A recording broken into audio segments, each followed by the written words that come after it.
नमस्कार साथियों, स्वागत है आपका दिव्यांशी इंग्लिश पॉइंट में। तो साथियों, यदि अभी तक आपने मेरे चैनल को सब्सक्राइब नहीं किया है, चैनल को सब्सक्राइब कर दीजिए, वीडियो को लाइक कर दीजिए, बेल आइकन को प्रेस कर दीजिए ताकि आगे आने वाली सूचनाओं का नोटिफिकेशन सबसे पहले आपको मिल सके। तो साथियों, सबसे बड़ी दिक्कत अभी अभ्यर्थियों को जो शिक्षक भर्ती की तैयारी कर रहे हैं उनके लिए सबसे बड़ी टेंशन का कारण है कि अध्यक्ष पद की नियुक्ति कब तक होगी। और उनके लिए उससे भी बड़ी चिंता का ये है कि अगर नियुक्ति हो जाएगी तो फिर परीक्षा कब तक हो पाएगी। तो मैं आज आपको इस वीडियो में पूरा एक पॉइंट क्लियर कर दूंगी। फिर आपकी मर्ज़ी है, आप उसको मानिएगा, आपकी मर्ज़ी है, आप उसको मत मानिएगा। तो सबसे पहले बात कर लेते हैं अध्यक्ष पद की नियुक्ति कब तक होगी। तो देखिए, जहाँ तक मुझे सूचना मिली है, अध्यक्ष पद की नियुक्ति आपकी 15 नवंबर तक होने की प्रबल संभावना है। यानी कि नवंबर के सेकेंड वीक तक आपके अध्यक्ष पद की नियुक्ति हो जाएगी। देखिए, वैसे मैं क्लियर कर दूं, अध्यक्ष पद की नियुक्ति जो होना है वो तो एक फॉर्मेलिटी है। अध्यक्ष पद की नियुक्ति ऑलरेडी शासन स्तर पर हो चुकी है, लेकिन जब 21 अक्टूबर तक फार्म लेने की अंतिम तिथि है तो उसको भी उन्हें फॉलो करना है। और जितने भी पद आएंगी, जितने भी आवेदन आएंगी, उनको भी लास्ट मोमेंट तक उनको फॉलो करना है। तो इसलिए उनको मोहर लगाने में ज़्यादा समय नहीं लगेगा।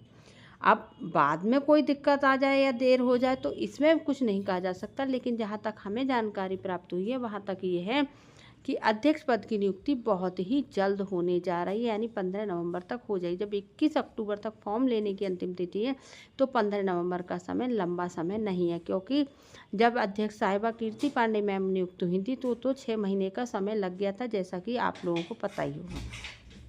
लेकिन इस समय काम बहुत जल्दी से होगा, क्योंकि 2027 का इलेक्शन बिल्कुल नज़दीक है, तो सरकार भी नहीं चाहती है कि देरी हो। अब बात कर लेते हैं, लेकिन हाँ, जब मैडम ने इस्तीफा दिया था तो एजेंसी बुक हो गई थी, पेपर बन गया था, सब कुछ तैयारी हो गई थी। लेकिन अब आप सोच रहे होंगे पुराने पेपर से या पुरानी एजेंसी से काम क्यों नहीं होगा। तो वो इसलिए नहीं होगा कि अध्यक्ष जब हट जाता है तो क्या पता क्या चीज़ लीक कर दे, क्या पता क्या चीज़ बाहर पहुंचा दे, तो इसलिए फिर उस पर विश्वास नहीं किया जाता है। तो इसलिए नए अध्यक्ष जो बनेंगे तो वो अपनी नई एजेंसी नया पेपर बनवाएंगे। दूसरी बात, आप इस बात पर बिल्कुल मत रहिए कि नई एजेंसी नया पेपर तो 2 महीने 3 महीने 4 महीने लग जाएंगे। देखिए, अगर मैंने पहले ही बोला, सरकार चाहेगी तो बोर्ड परीक्षाओं के बीच में भी आपकी टीजीटी और पीजीटी की परीक्षा हो जाएगी। अगर सरकार की इच्छा नहीं होगी तो खाली समय में भी समय नहीं मिलेगा। जैसा कि आपने सुना ही होगा, मई जून में सरकार को परीक्षा केंद्र नहीं मिले थे। तो बात पूरी मंशा पे है। 5 दिन 10 दिन 20 दिन का समय लगेगा और नया पेपर बनने में, नई एजेंसी बुक करने में।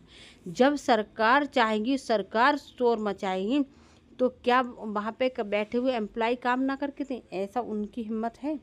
तो आप समझ लीजिए, आपकी अब जो टीजीटी पीजीटी की परीक्षा की डेट है वो मैं बताने जा रही हूँ। तो टीजीटी और पीजीटी की परीक्षा की डेट आप ये समझ लीजिए, फरवरी या मार्च, फरवरी का लास्ट वीक या मार्च का फर्स्ट वीक, आप ये समझ लीजिए आपकी परीक्षा हो जाएगी। तो आप ये मत सोचिएगा फरवरी मार्च में बोर्ड की परीक्षाएं होती है, कॉपी चेक होती, तो ये कोई भी आपकी परीक्षा में आड़े नहीं आएगा। आप फरवरी का लास्ट वीक, फिर से सुन लीजिए, फरवरी का लास्ट वीक या मार्च का फर्स्ट वीक में आपकी परीक्षा नियत समय पर हो जाएगी।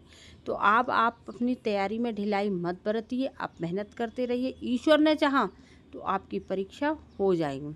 बस ये केवल इतना सा है, जो लोग लगातार मेहनत कर रहे हैं, ये परीक्षा टीजीटी पीजीटी अध्यक्ष इन सब पे ध्यान नहीं देना है, केवल इतना सोच कर बैठे हुए हैं कि मुझे मेहनत करनी है, अपनी एक सीट सुनिश्चित करनी है, उन लोगों को सफलता मिलेगी। तो एक बार मैं आपको फिर बता दूं कि 15 नवंबर तक अध्यक्ष की नियुक्ति हो जाएगी और फरवरी से मार्च के बीच में आपकी टीजीटी और पीजीटी की परीक्षा हो जाएगी। अब फरवरी के लास्ट वीक में उम्मीद है आपकी पीजीटी की परीक्षा हो जाएगी और मार्च के फर्स्ट वीक या सेकेंड वीक में आपकी टीजीटी की परीक्षा हो जाएगी।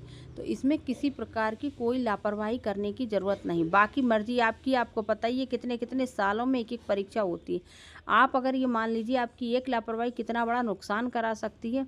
70,000 का अगर सैलरी के हिसाब से मानिए तो एक साल की कितनी सैलरी हो गई, 12 छक 12 12 सत्ते 84, मतलब 40,000 रुपये का नुकसान होता है आप लोगों का। तो इसलिए भैया मेहनत करते रहिए। हाँ, ये वीडियो अपने दोस्तों के साथ शेयर कर दीजिएगा जिनको आप अपना समझते हैं, ताकि उन्हें भी पता चल जाए कि परीक्षा जल्द ही हो जाएगी, कोई देरी नहीं है। अब मेहनत करने में का समय आ गया है। आप लगातार अपना पढ़ते रहिए, रिवीजन करते रहिए। बाकी को और कोई सूचना मिलेगी तो अगली वीडियो में दूँगी। तब तक के लिए नमस्कार साथियों, अगली वीडियो में मिलते हैं।